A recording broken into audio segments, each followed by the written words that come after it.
Adventist World Radio, the voice of hope. Radio feon'ny fanantenana na ny AWR.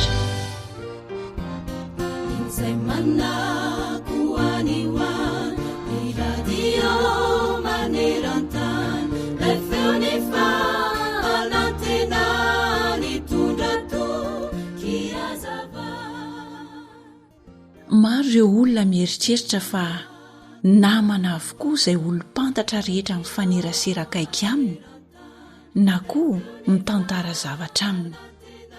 Diso anefa izany satria ny tena namana dia izay mampiakatra anao amin'ny fotoana izay ahatserovanao ho amin'ny ambany indrindra.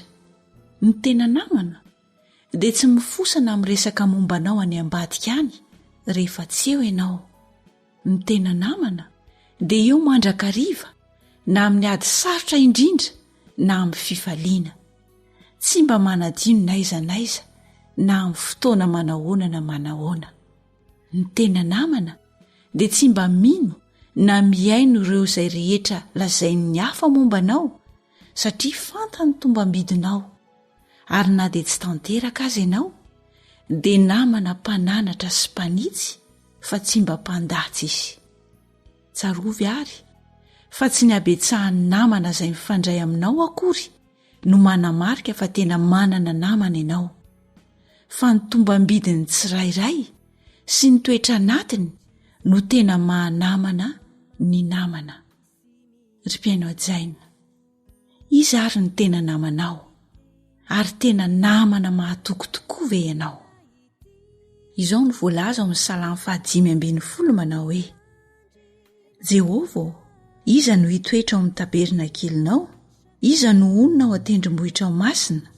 Izay mandeha tsy misy tsiny ary manao izay mahitsy, sady misaintsaina marina ny fony, tsy manendrikendrika amin'ny lelany sady tsy manisy ratsy ny sakaizany, ary tsy mba manao izay hafa-baraka ny namany, tsy manaja ny ratsy fanahy fa manome voninahitra ny matahotra an'i Jehovah, tsy mivadika amin'ny fianianany na dia maningotra ny tenany aza, sady tsy mampiana ny volany na mandray kolikoly hanameloka ny marina.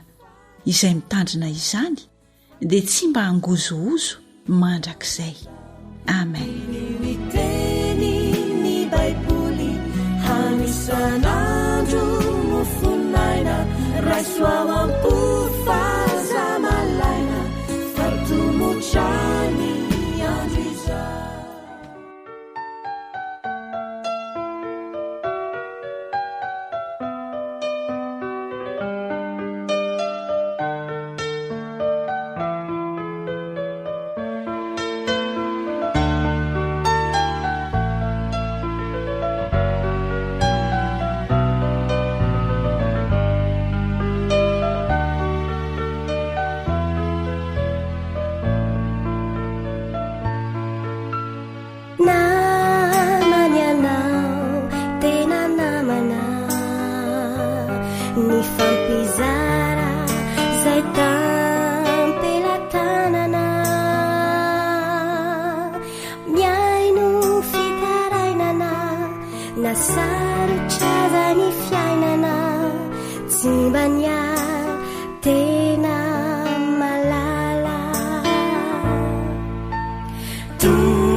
Jacqueline.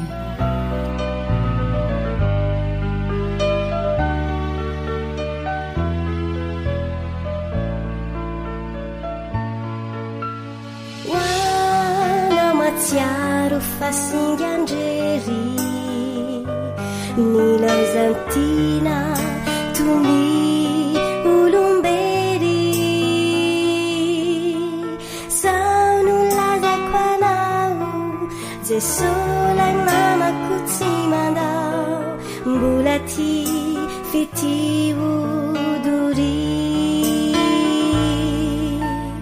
namana miotry ny tena namana zay irinao lazao fizihisana izy tompo barefana mpanjaka ny fagagana oavy ekeo jesoti manerizany hoe mananamana ny fitina seo mahazovala tsetoantany any itoyandany trany eo anilandray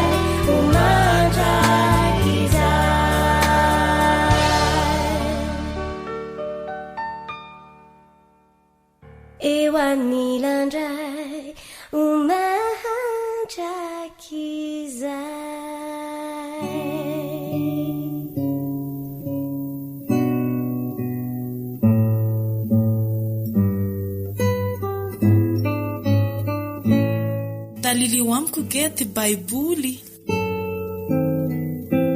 fandaharana iarahanao amin'ny feon'ny fanantenana.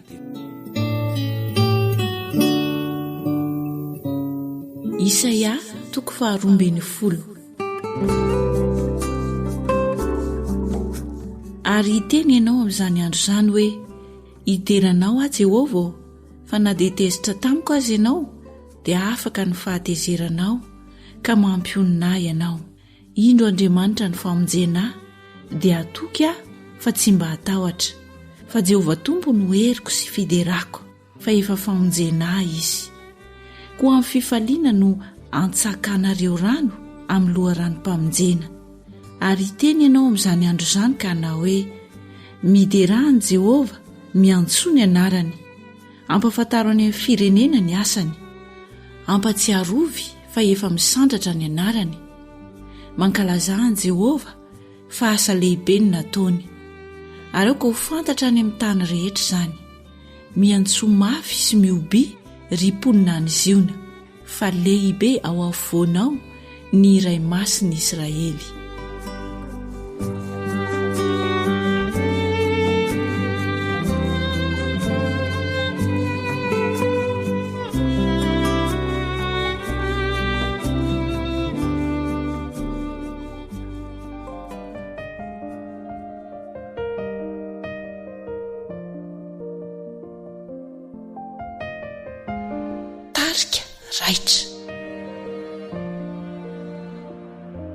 Anilanao atrany mamikio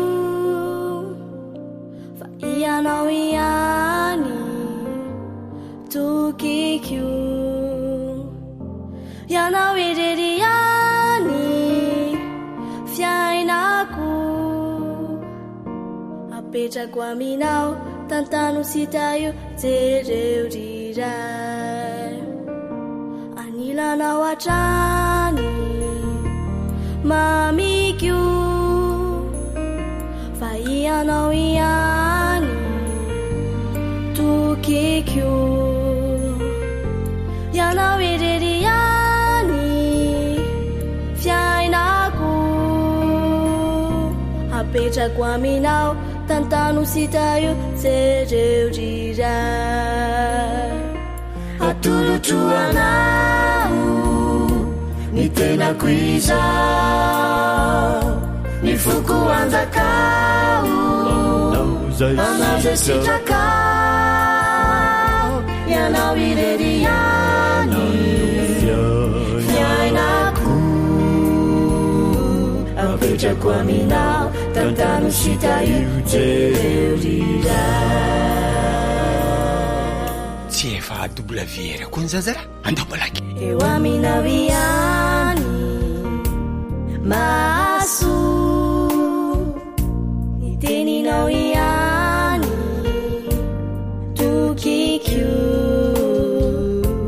ianao irery ihany ianao fiainako apetrako aminao tantano sy taio jereriray atolotroanao ny tenako izao ny foko anjakao manaza sitrakao ianao irery ihany fiainako apetrako aminao tantano sy taio jereriray atolotroanao ny tenako izao ny foko anjakao manaza sitrakao ianao irery ihany fiainako apetrako aminao tantano sy taio jereriray apetrako aminao tantano sy taio jereriray apetrako aminao tantano sy taio jereriray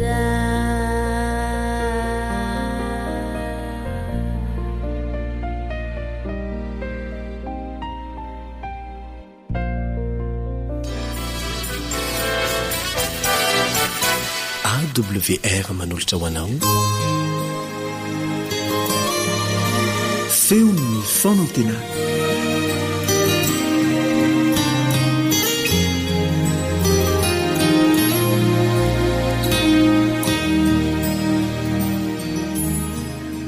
mitohy hatrany ny fianarantsika mikasika ireo tombontsoa marobe raha isika avy amin'ny fanarahana sitrapon'ilay Andriamanitra nahary sy namonjy antsika. Manasa anao zay mba hanohy izao fiaramianatra ny tenin'Andriamanitra izao aminay. Miaraka aminao eto ny mpiaramianatra aminao Elion sy Sam.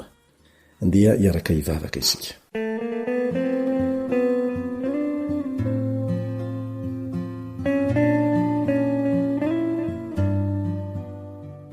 Rajany an-danitro misaotra noho ny tombontsoa lehibe omenao anay, menao tombonandro zahay ary menao fahafahana koa mbola mandray fampianarana avy amin'ny teninao.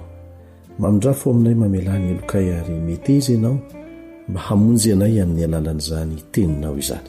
Amin'ny anaran'i Jesosy. Amen.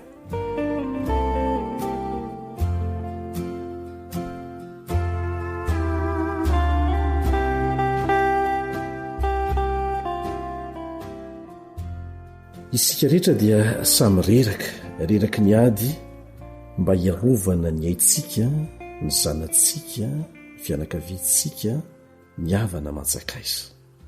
Miasa antsika koa aza satria mifandray daholo zany rehetrarehetra zany. Fantatrao moa ny hevitry ny hoe sabata, fitsaharana, zay ny dikany hoe sabata. Fitsaharana. Fitsaharana amin'ireo rotoroto tsy mety tapitry ny fiainana, ireo olana samy hafa miseho tsy maintsy atrehina. Azonao an-tsaina ve zany hoe herinandro tsy misy andro anankiray hitsarana izany? Herinandro tsy misy sabata? Misaotra an'Andriamanitra isika fa nataony ao anatin'ny didy mihitsy ny tsy maintsy hitsarantsika iray andro isan-kerinandro mba hahafahana miditra amin'izany fitsarana izany. Efa natao didy azy izany mbola miverina mifanaontsika andavanandro ihany isika, na dia mieritreritra fotsiny aza. Mbola tsara lavitra noho izany fitsarana amin'ny asa fanao andavanandro izany ny hevitry ny hoe sabata. Ny hoe sabata dia milaza amintsika fa afaka mitsahatra ao amin'i Kristy isika noho ny famonjena omeny antsika. Mitsahatra amin'ny fihezahana ataon'ny tena samy rery mba hahita vahaolana. Ahoana hoy Jesosy? Ao amin'ny Mateo 8:17. Makanesa ty amiko ianareo rehetra izay miasa fatratra sy mavesatrentana fa izaho no hanome anareo fitsarana.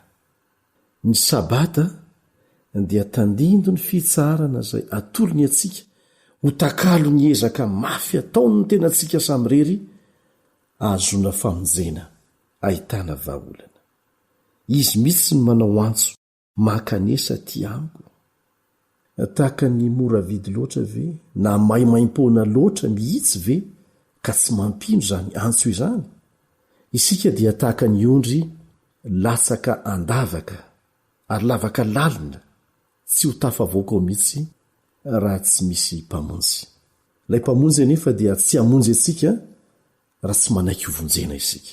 Tsy hanome antsika fitsaharana izy raha tsy manaiky handray an'izany fitsaharana izany isika. Tandindona lehibe maneho ny antsoina hoe fanamarinana amin'ny finoana izany.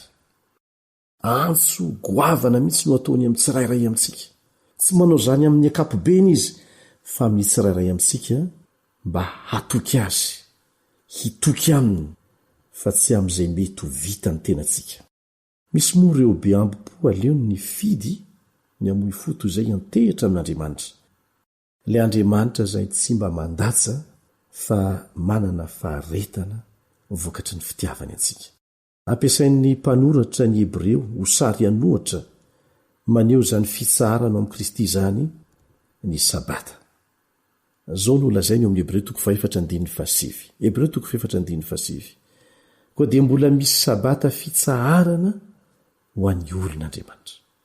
Ny fidirana eo amin'ny tena fitsaharany sabata izany dia midika fa mitsahatra treo ny fiezahantsika samyrery hahazo famonjena amin'ny alalan'ny ezaka ataony tenantsika samyrery. Efa namonjy antsika atao amin'ny Kristy Andriamanitra. Maty tamin'ny fahafatesana mendrika ho antsika Jesosy. Rehefa namoy ny ainy an-tsitrapo teo amin'ny hazo fijaliana.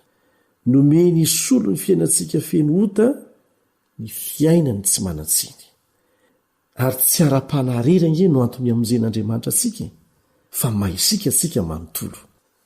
Tsy tandindo ny fanarahan-dalàna fefanarahan-dalàna tsy akory ny sabata, fa fampatsehivana mandrakizay fa mitsahatra ao amin'Andriamanitra isika no ny famonjena antsika. Manamboatra fitoerana manokana ho antsika ilay mpandrafitra avy any Nazareta ankehitriny, any an-danitra any, afaka mialoka ao isika, lavitry ny loza, tanteraka ny asan'i Jesosy. Vita izany, fantatsika izao fa eken'ilay raintsika ho an-danitra ty antsika isika noho ny amin'i Jesosy. Tsy noho ny amin'ny zavatra tsara nataonao, fa noho ny amin'ny zavatra tsara nataon'i Jesosy ho anao.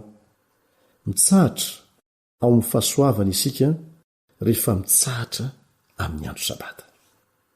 Zany fahatsapana izany no tokony hakamamitsika sy hoentintsika ankira amin'ny fiderana rehefa tonga indrindraindrindra ny sabata. Zany famonjena maimaim-poana nataon'i Jesosy antsika izany. Mitsahatra ao amin'ny fahitsiany isika ary mitsahatra ao amin'ny famonjeny. Tandindony fanandramam-pinoana ao amin'i Jesosy ny fitsarantsika amin'ny sabata. Io no mandrefy antsara ny fitokisantsika aminy amin'ny lafiny rehetra. Miasa mandritra ny herinandro isika ary mitsahatra amin'ny karazana asa rehetra fanao andavanandro. Ao anatin'izany ireo asa saina mampitibitiby samihafa, eny atsahatra ireny rehefa tonga ny andro fahafito. Miato amin'ny asa fanaontsika isika ary mitsahatra tanteraka ao amin'i Kristy. Azonao an-tsena ve zany hoe mitsahatra tanteraka? Manana zo ianao tsy eritreritra na inona afa-tsy ny fifandraisanao manokana amin'Andriamanitra sy ireo mpiray finoana aminao. Manana toerana ao amin'i Kristy isika. Tsy nataon'Andriamanitra ho eniky ny fahameloana sy ny tahotra ary ny tebiteby ny fiainanao. Toe-tsaina feny fitsaharana no ambarany sabata. Ary tsy fitsaharana eo amin'ny ara-batana fotsiny, fa tena fitsaharana lalina mihitsy, ara-tsaina, ara-panahy, indrindraindrindra amin'ny fahotana izay mamatotra antsika. Avy amin'i Jesosy irery ihany zany famonjena izany. misy amintsika miezaka mafy mihitsy amieriny tenantsika mba hahazo an'izany kanefa aza mieritreritra ny hita vokatra avy amin'izany ezaka izany ianao ivelan' Jesosy. Tsy mendrika ao antsika izany kanefa nomena antsika na tsy nangatantsika aza. Ny angatana amintsika dia ny andray izany mba ho zava-misy eo amin'ny fiainantsika ny vokany. Tsy haintsika ny azo izany amin'izao herintsika efa nipotehiny fahotana izao. Mitsahatra isika ary mandray izany amin'ny finoana. Rehefa nialaina farany Jesosy ka niteny hoe vita dia nanakipy ny masony izy dia maty. Vita ny asa-panavotana antsika. Fa isika no mandray izany na tsia, ary rehefa mandray izany isika dia omena hery ho tonga zanak'Andriamanitra.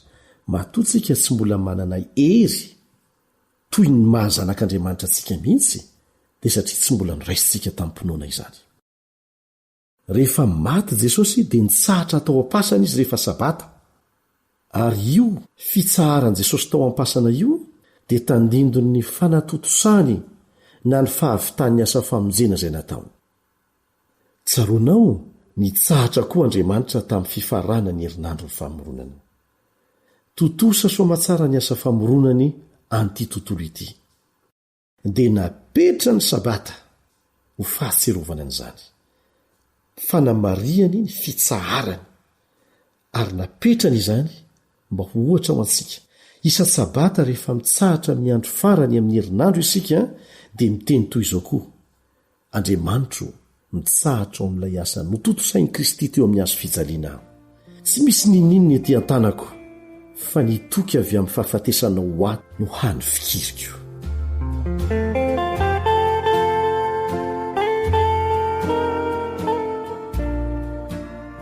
Mampianatra antsika tsy kelikely hiantehitra amin'ny famonjena omeny tompontsika atsika amin'ny lafiny rehetra mihitsy ny fitandremantsika ny sabata isan-kerinandro.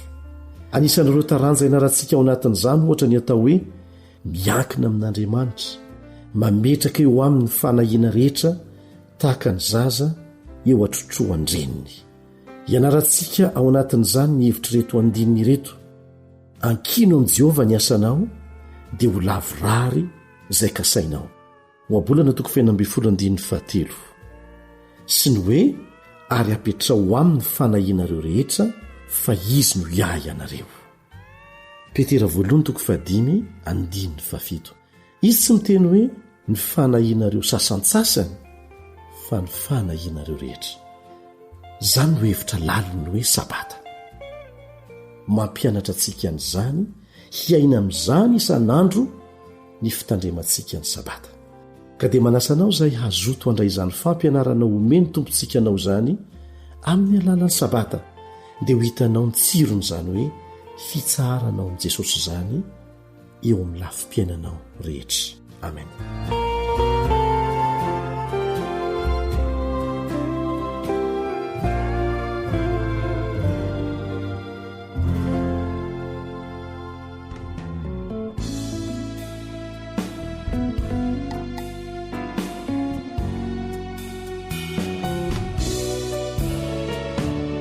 Tarika Eva.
Sabata fisandratan'ny fana andro afa tena loaranotso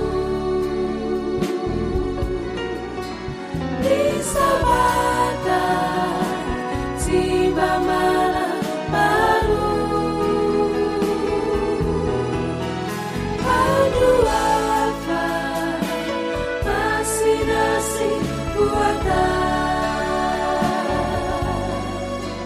ny sabata fisandratan'ny fana. Ankoatra ny fiainoana amin'ny alalan'ny podcast dia azonao atao ny miaino ny fandaharany radio AWR sampana teny malagasy amin'ny alalan'ny Facebook isanandro amin'ny ity pejy ity AWR feon'ny fanantenana. Andramanitra fitiavande ibe fafinaritra fakamire are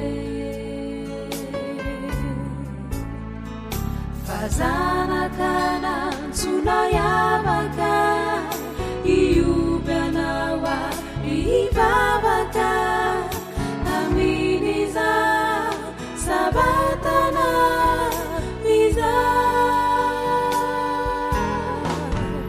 andro afa tena loaranotso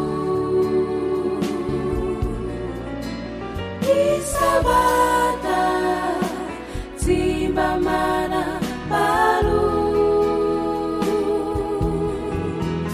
andro afa masinasy boata ny sabata fisandratan'ny fana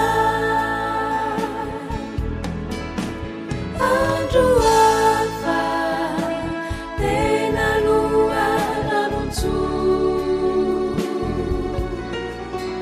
ny sabata tsy mba mana maro andro afa masinasy boata ny sabata fisandratan'ny fana.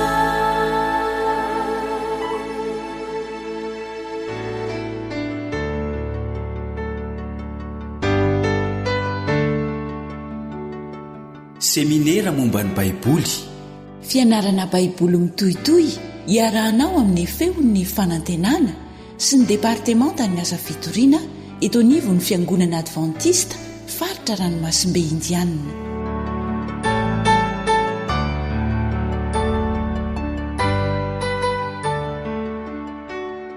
namanao kalebadretsikivy sy naritiana ihany no manolotra izao fiarah-mianatra ny ten'andriamanitra aminao izao. Miarabanao izay sady manasanao anaraka izany hatramin'ny farany.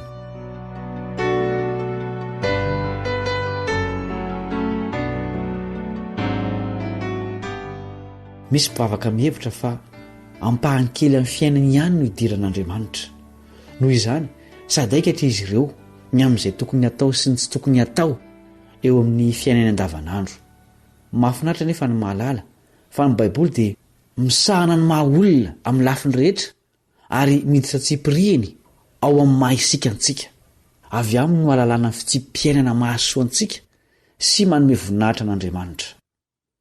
Ny amin'ireo fitsim-piainana avy amin'ireo no iarahantsika mianatra anio. Andesika ivavaka alohan'izany.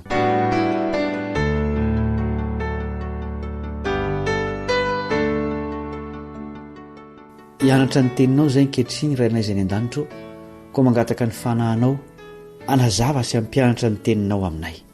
Amin'ny anaran'i Jesosy, amen.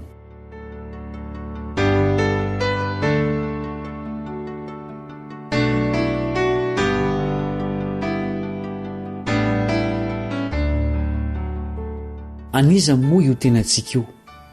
Manasinao iara-maky amin'ny namana naritiana ny Korintianina 2:9, 10:20. Korintana voalohany toko 9 120. Ahoana ary moa tsy fantatrareo fa ny tenanareo dia tempolony fanamasina izay ao anatinareo sady efa azonareo tamin'Andriamanitra, ka tsy tompon'ny tenanareo ianareo fa olom-boavidy ianareo, koa dia mankalaza n'Andriamanitra amin'ny tenanareo. Raha isika ihany no namorona antsika dia antsika ny tenantsika, tsy izany anefa fa Andriamanitra no namorona antsika. Noho izany dia azy isika amin'ny mampamorona sy mpanavitra antsika azy. Inona moa ny faniren'Andriamanitra ao antsika? Jaonina 7:2. Ry malala, mangataka mba hambinina sy ho salama amin'ny zavatra rehetra ny ianao, tahaka ny anambinana ny fanahinao ihany. Tsy namorona olombelona misy kilema sy aretina ary mijaly Andriamanitra, fa ny fahotana niteraka n'ireny zavatra rehetra ireny. Na izany aza dia maniry ny ahasalamantsika izy, ary miantso ny olona rehetra hiverina eo amin'ny fomba fiaina mahasalama sy mitondra fanambinana. Amin'inona no tokony hanomezantsika voninahitra n'Andriamanitra? Korintana voalohany toko 7:1. Koa amin'izany, na mihinana na misotro ianareo, na inona ataonareo, dia ataovy ho voninahitr'Andriamanitra izany rehetra izany. Tena misy fomba fiaina manome voninahitra n'Andriamanitra sy tsy manome voninahitra azy. Izay zavatra rehetra ataontsika ka mamerina ny olona ao amin'ny fitoviana amin'Andriamanitra no manome voninahitra azy. Izay fomba fiaina manimba kosa amin'ny endriny rehetra dia tsy manome voninahitra azy. Andeo jerentsika ny amin'ny sakafo. Inona ny tari-dalana ny amin'ny hena izay tsy sakafo nomen'Andriamanitra tany am-piandohana, saingy nampidiriny ho sakafon'ny olona taorian'ny safidrano. Levitikos 20:1. Ary Jehovah niteny tamin'i Mosesy sy Arona ka nanao taminy hoe, mitenena amin'ny zanak'Israely hoe, izao no fihinanareo amin'ny biby rehetra ambonin'ny tany. Andriamanitra mihitsy no miteny eto fa tsy ny biby rehetra no azo hanina, satria misy amin'izy ireny madio ary misy maloto. Ny toy ny Levitikos 20 no manavaka mazava ny fihinana sy ny tsy fihinana. Tahaka izao ny fitsipika lalàna an'izany raha fitinina. Voalohany, ny amin'ny biby etỳ an-tanety dia izay mivaky kitro sady mandinika ihany no azo hanina, toy ny ondry, ny omby, ny osy sy ny sisa. Izay mivaky kitro fotsiny na mandinika fotsiny dia tsy fihinana, ohatra ny kisoa, ny rabitro, ny rameva sy ny sisa. Faharoa, ny hazan-drano dia izay misy kirany sy vombony ihany no azo hanina. Izay tsy mahafeno ireo fepetra roa ireo dia maloto. Fahatelo, ny amin'ny vorona dia ireto no sasasasany amin'izay tsy azo hanina: papango, ny goaika, ny voron-drano, ny hitsikitsika, ny vano, ny manavy sy ny sisa. Fahaefatra, izay biby mandady amin'ny kibony na mikisaka amin'ny tany na maro tongotra dia tsy fihinana avokoa. Izay manapingotra hitsi-piany kosa toy ny valala dia azo hanina ihany. Ny mpamorona mihitsy no nanome ireo tari-dalana ireo, ka ny fahendrena dia ny mankatoa azy tsy misy fepetra. Ahoana ny amin'ny zava-pisotro misy alikaola? Ohabolana 20:1. Mpaniratsira ny divay ary mpitabataba ny toaka, koa izay miraikiraiky azon'izany dia tsy endry. Izao ihany koa no voalaza ao amin'ny Ohabolana 17:20 ka hatramin'ny 20:12. Ohabolana 17:20 ka hatramin'ny 20:12. Aza mijery ny divay no ny amenany sy ny fangano hoaniny ao anaty gilasy ary ny fikoriany mahafinaritra, fa amin'ny farany dia anaikitra toy ny bibilava izy ary anindrona toy ny menarana. Ho tonga any an-danitra ve ny mpimamo? Korintana voalohany toko 1:7-10. Korintana voalohany toko 1:7-10. Moa tsy fantatrareo va fa ny olona tsy marina tsy mba handova ny fanjakan'Andriamanitra? Aza mety ho fitahina ianareo, fa mipijangajanga sy ny mpanompisampy sy ny mpakavadin'olona sy ny sodomita sy ny mpangalatra sy ny mpierina sy ny mpimamo sy ny mpanao ratsy ary ny mpanao akeriny dia tsy mba handova ny fanjakan'Andriamanitra. Mazava izany teny izany, saingy misy fanantenana ho an'izay miala amin'ireo fomba fiaina ratsy ireo dien'izao. Inona no avalin'Andriamanitra ireo manimba ny tenany? Korinthiana 2:7-7. Korinthiana 2:7-7. Tsy fantatrareo va fa tempolon'Andriamanitra ianareo ary ny fanahin'Andriamanitra mitoetra ao anatinareo? Raha misy manimba ny tempolon'Andriamanitra dia mba ho somban'Andriamanitra kosa izy, fa masina ny tempolon'Andriamanitra dia ianareo zany. Betsaka ireo zavatra ampiasain'ny olona izay heverino mampatanjaka sy mahasalama, nefa sady tena manimba ny vatana no mampiankin-doha.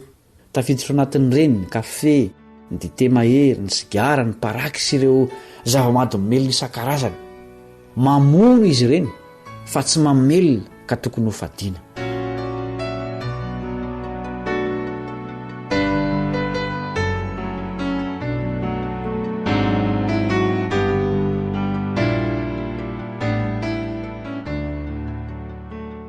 Inona ny tokony ho lavin'ny kristianina ny andran'ny Kristy? Titos 2:1-7. Titos 2:1-7. Fa efa miseho ny fahasoavan'Andriamanitra izay famonjena ny olona rehetra, mampianatra antsika handay izay toe-panahy tsy araka an'Andriamanitra sy ny filan'izao tontolo izao, ary ho velona amin'ny onony sy ny marina ary ny toe-panahy araka an'Andriamanitra amin'izao fiainana ankehitriny izao, miandry ny fanantenana mahafinaritra sy ny fisehoan'ny voninahitr'Andriamanitra lehibe sady mpamonjy antsika dia Jesosy Kristy.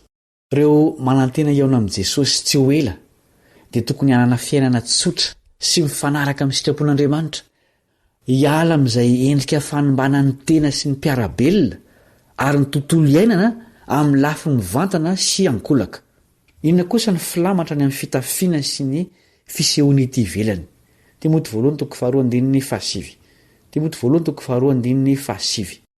Ary toy izany koa ny vehivavy hiravaka amin'ny fitafiana mahamendrika mba mifamotinana sy ny fahononan-tena, fa tsy amin'ny volo mirandrana na ny volamena na ny vatosoa na fitafiana sarobidy. Inona no firavahan'ny vehivavy izay ankasitrahan'Andriamanitra? Petera 2:7-7. Petera 2:7-7. Ary aoka ny firavahanareo tsy ho zavatra eny ivelany toy ny firandranam-bolo sy ny firavahambolamena na ny fiakanjona, fa aoka ho toetra miafina ao am-po izay tsy mety loha, dia ny fanahy malemy sady miadana izay soa indrindra eo imason'Andriamanitra. Tsy misy vidiny amin'Andriamanitra ny firavaka sy ny fitafiana lafo vidy izay heveriny maro fa manome voninahitra azy. Ny fo voaravaka toetra tsara no manana tomba midy be lavitra eo aminy sady akasitrahana. Inona ny tokony hafoiny izay manolo tena ho an'Andriamanitra? Genesis 5:1-4. Genesis 5:1-4. Dia ho Jakoba tamin'izay tao an-tranony mba amin'izay rehetra nomba azy: ario ireo andriaman-kafa izay eo aminareo, dia madiova sady hovay ny fitafianareo, ary andeha hiainga isika ka hiakatra ny Betely ary hanao alitarany ho an'Andriamanitra izay nihaino ahy tamin'ny andro ny fahoriako ary nomba ahy tamin'ny lalana izay nalehako. Dia natolony teo amin'ny Jakoba ny andriaman-kafa rehetra izay nataony sy ny kavana izay teny antsofony, ary dia nalevon'ny Jakoba teo ampoditry ny hazo terembita izay tao akaikin'ny Sekema ireo. Raha te hahita fity amin'Andriamanitra ny kristianina dia tokony ho tokapo aminy, izany hoe azy irery, fa tsy an'andriaman-kafa ihany koa. Na azo baiky mazava ihany koa Mosesy ny amin'ny firavaka teny aminy, satria matetika izy ireny no mifandray amin'ny andriaman-kafa. Izao mibaiko n'Andriamanitra taminy ao amin'ny Exodosy 17:5-5. Exodosy 17:5-5. Lazao amin'ny zanak'Israely hoe: ianareo dia olona mahafiatoka, koa raha miara-miakatra aminao aho na indray mpimaso aza dia handringana anao aho, koa ankehitriny esory ny firavaka ao hiala aminao mba ho fantatro izay ataoko aminao.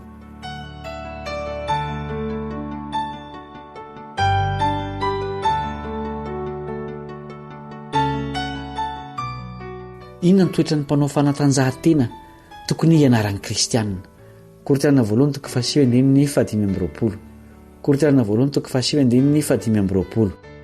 Ary ny mpiazakazaka rehetra dia mahony tena amin'ny zavatra rehetra. Mpiazakazaka ao any an-danitra ny kristianina. Ilana fahonoana tena eo amin'ny lafim-piainana rehetra izany, vatana, saina, fanahy, satria mifampiankina avokoa izy ireo. Maty antoka ve ny kristianina izay tsy manahaka an'izao tontolo izao? Jaona voalohany toko 2:17. Jaona voalohany toko 2:17.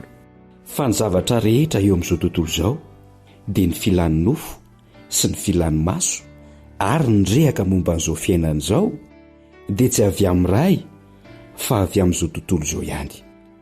Ary mandalo izao tontolo izao sy ny filany, fa izay manao ny sitrapon'Andriamanitra no maharitra mandrakizay. Mandoka ny zavatra eo amin'izao tontolo izao nefa tsy maharitra, sady mampisaraka amin'Andriamanitra izay manomana zavatra maharitra mandrakizay ho an'izay mifikitra aminy. Manjary maharitra mandrakizay ny olona izay manao ny sitrapon'Andriamanitra. Mandritra izao fiainana mandalo izao no hisafidianantsika hanana fiainana manome voninahitra an'Andriamanitra. Mety ho sarotra izany safidy izany noho ny herin'ny ratsy sy ny foronantsika ho amin'ny tsy fankatoavana ny tsara. Mampanantena hery ho an'izay te handresy nefa Jesosy. Raha mino anarany sika dia omeny hery ho tonga zanak'Andriamanitra. Raha maniraka toa ireo filamatry ny fiainana manome voninahitra an'Andriamanitra ireo ianao dia andeha sika hiombona amin'ity vavaka fanolora-teny ity.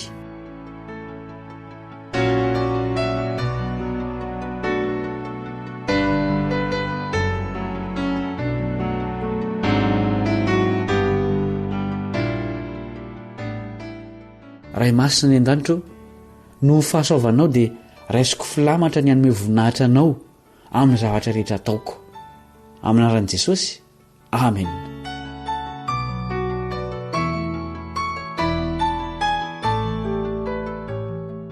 Misaotra no niarahanao nianatra taminay. Manantena mbolo tafahoana aminao ao amin'ny fiaraha-mianatra amin'ny fotoana manaraka ny namanao Kaleba Andresikivy sy Naritiana. Veloma tompoko.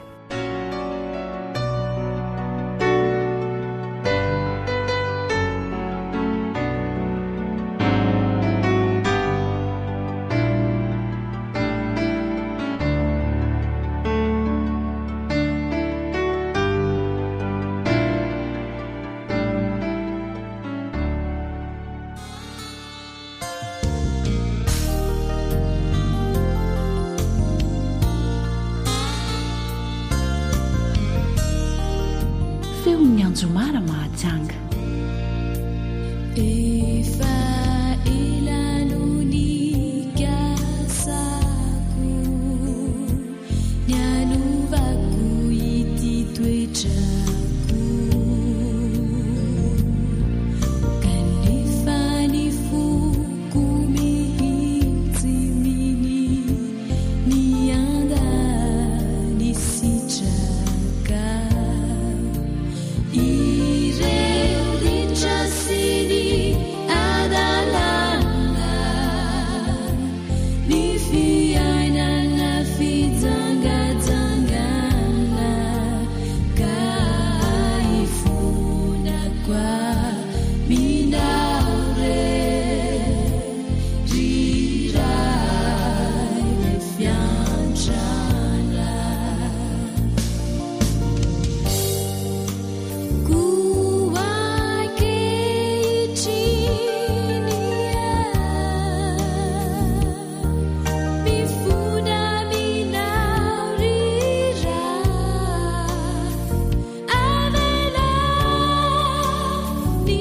Fadi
AWR téléphone 034 06 797 62 033 07 170 70.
Faniteninao no fahamarinana.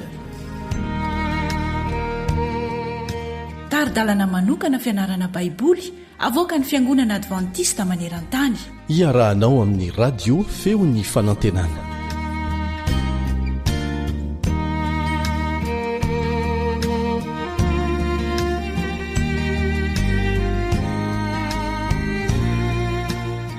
Lohateny lesitsika izay mifototra amin'ny fianarana ny bokon'ny Salamo hatrany hatrany dia manao hoe Jehova no mpanjaka. Jehova no mpanjaka.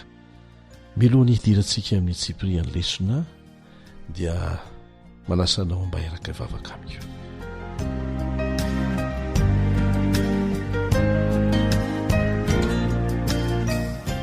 Rainay izay any an-danitra, mpanjakanay, mpanjaka an'izao rehetra izao.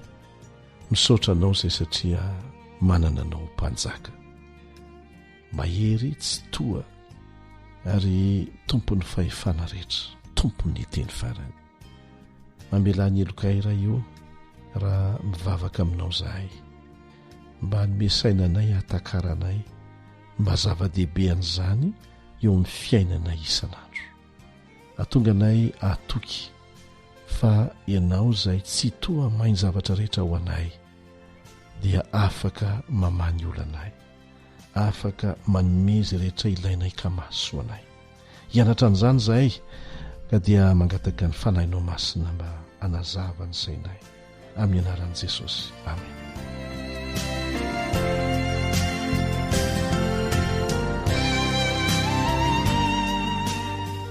Aizandray ary no misy ny tsy anjery na ny andininy izay ny fantenana mba hahafahantsika matsiaro hatrany ny votoatin'ny lesona. Ao amin'ny Salamo 7:1 no ahitantsika azy. Salamo 7:1 manao hoe: Jehova ny mpanjaka, mitafy voninahitra izy. Jehova mitafy eny misikina hery izy, ary izao rehetra izao nampitoerina ka tsy hetsika. Averitsika indray mandeha: Jehova ny mpanjaka, mitafy voninahitra izy. Jehova mitafy eny misikina hery izy, ary izao rehetra izao nampitoerina ka tsy hetsika. Mifandray tsara, mifamatotra tsara zany nampitoeran'Andriamanitra an'izao rehetra izao izay ny foroniny sy ny mahampanjaka mitafy voninahitra sy hery azy. Ary izany no deraina sy resahana betsaka ao amin'ny boky ny Salamo. Ny Salamo dia manohana amin'ny fomba tsy azo ozongozonina mihitsy ny fotom-pinoana momba ny mahampanjaka an'Andriamanitra. Dia ho hitantsika ao anatin'ny fiarah-mianatra moa izany, mianatra ny tsy ambaratelo ny fahombiazan'ny fiainan'ireo mpanoratra ny Salamo rahateo ny antsika. Dia anisan'izany ny faharesen-dahatra lalina nananan'izy ireo avy amin'ny fanandramana ara-panahy ny ainany, fa tena mpanjaka Andriamanitra. Andriamanitra namorona antsika sy namonjy antsika rehefa niodina taminy isika, ary miazona ny zavatra rehetra izay ny foroniny. Raha ny sitrapontsika no arahana, izany hoe ny safiditsika no narahana, ary navelan'Andriamanitra ho very tao anatin'ny safiditsika isika, efa tsy nisy tsika tahaka an'izay, arak'izay nikendren'ny Satana azy mihitsy. Kanefa ilay Andriamanitra namorona antsika dia tia antsika, dia namonjy antsika, ary niazona ny zavatra rehetra izay ny foroniny. Izy no mpanjaka n'izao tontolo rehetra izao, manapaka ny tany amin'ny fahamarinana sy ny rariny izy. Mety tsy ho izany avetrany zavatra hitantsika, ohatrany hoe tara Andriamanitra, ohatrany hoe tsy miaino, tsy mahita mihitsy ny zava-misy izy. Saingy amin'ny fotoana izay notendren'Andriamanitra amin'ny fahendreny manokana no anatanterahany an'izany, na amin'izao fiainana izao na amin'ny ho avy. Tsara ny lalàn'Andriamanitra sy ny fitsipiny, ary mitondra fiainana ho an'izay mitandrina azy izany. Izany dia anisan'ny averimberina ihany koa ao anatin'ny tenin'Andriamanitra, ary ho hitantsika ary rehefa mamaky ny boky ny Salamo isika. Ohatra ny variantsika rehefa mahita olona mandika lalàna, tsy maninona ohatran'ny ampiadanina ny ratsy fanahy. Ny tenin'Andriamanitra dia miteny anefa hoe tsisy fiadanana ho an'ny ratsy fanahy, tsy miadan-tsaina ny ratsy fanahy. Endrika ivelany fotsiny no ahitantsika ohatrany hoe mety ny fiainany. Ny famindrapon'Andriamanitra izay mbola mitaona azy ireny hibebaka no antony hamelan'Andriamanitra azy ireny ho velona, tahaka asenao ihany koa. Mpitsara marina ny tompontsika, ataon'izay toeran'izao tontolo izao ao anatin'ny filaminana, ary manao izany izy amin'ny fahamalian-tsoa ny marina sy ny fahamaizana ny ratsy fanahy, ary amin'ny fotoanany anefa, fa tsy amin'izay fotoana mety amintsika. Tsy pihana tsara izay ny fanaovana fanandramana amin'ny fiarahana amin'Andriamanitra, dia atsapantsika ny fahamarinan'izany. Tsy manana faretana isika eo amin'ny fidiran'Andriamanitra tsehatra hamaly ny vavaka ataontsika, na hiady ho an'ny rariny eo amin'ny fiainantsika, kanefa ho tonga ny fotoanany izany. Ary rehefa tonga amin'ny fotoanany izany dia ho gagantsika hoe izay tokoa ny tena mampety azy. Mitana anjara toerana manokana eo amin'ny fiarovana n'izao tontolo izao ny fanekena nataon'Andriamanitra tamin'ny zanak'Israely, satria mitoro ny famonjen'i Jehovah izany. Andriamanitra no nanao ilay fanekena, dia izy no mitazona ny fanatanterahana an'izany. Ary tsy ho an'ny zanak'Israely irery, fa nataony tamin'ny alalan'ny zanak'Israely, ho antsika rehetra. Noraisin'Andriamanitra ho fanana ny sarobidy indrindra ny zanak'Israely, dia nataony vahoakany ambony firenena rehetra. Tena mahatoky amin'ny fanekeny ny tompo ary mitoy ny fiahiny ny andianondriny na dia ho aza ny tsy fahatokiny izy ireo, ny fikominy izy ireo miariary indraindray. Rehefa mifidy ny vahoaka ny zanak'Israely Andriamanitra dia nahatoky hatramin'ny farany izy amin'ny fanekena izay nataony hitondrana azy ireo miala tany Egipta makany Kanana.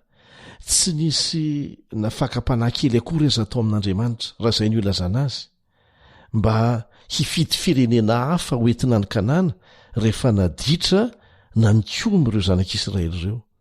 Tsy tao an-tsain'Andriamanitra mihitsy izany, tsy tao anatin'ny planiny izany, fa ireo izay nijoro mahatoky hatramin'ny farany tamin'ireo zanak'Israely ireo no tonga tany Kanana. Fa ireo izay tsy nanaiky ny fananarana, tsy nentin'ny bebaka dia ripaka tany anefitra, fa tsy ny zanak'Israely no novainy.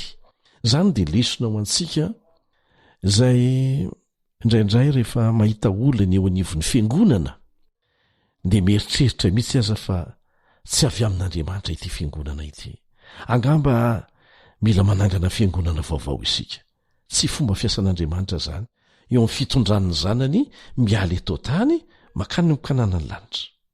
Mitaiza Andriamanitra, mitsara ra-potoan'Andriamanitra, fa tsy manova ny zanany na manova ny olona ny fidiny hoentina makany an-danitra. Arak'izany ny fanapahana sy ny fanjakan'Andriamanitra no mampitoetra izany rehetrarehetra izany, mamafy orona an'izany. Ary rehefa mamaky ny salamo isika dia ho hitantsika fa anisan'ny tanjona ny kendren'izy ireo ny ahatonga antsika hatakatra an'izany tsara, an'izany fahamarinana fototra izany. Izany fomba fijery izany no ataon'ireo mpanao salamo tahaka ny hoe jiro fanilo izay manazava ny lalany raha eo am-pikatsahana ny hitombo sy hanompo an'Andriamanitra amin'ny fanorantena tanteraka izy ireo. Ary nosoratan'izany ho fianarana ho antsika, indrindra fa isika izay miaina eo ankatoky ny farany ilayntsika izany.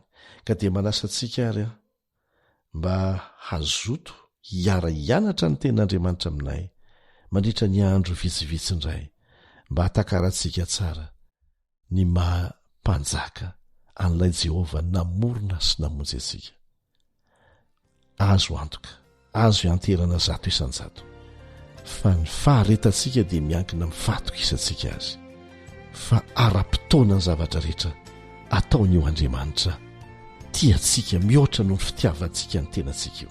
Manao mandra-piona vetivety ary amin'izany fiaramianatra izany ny mpiaramianatra aminao Elion Andriamitanjo.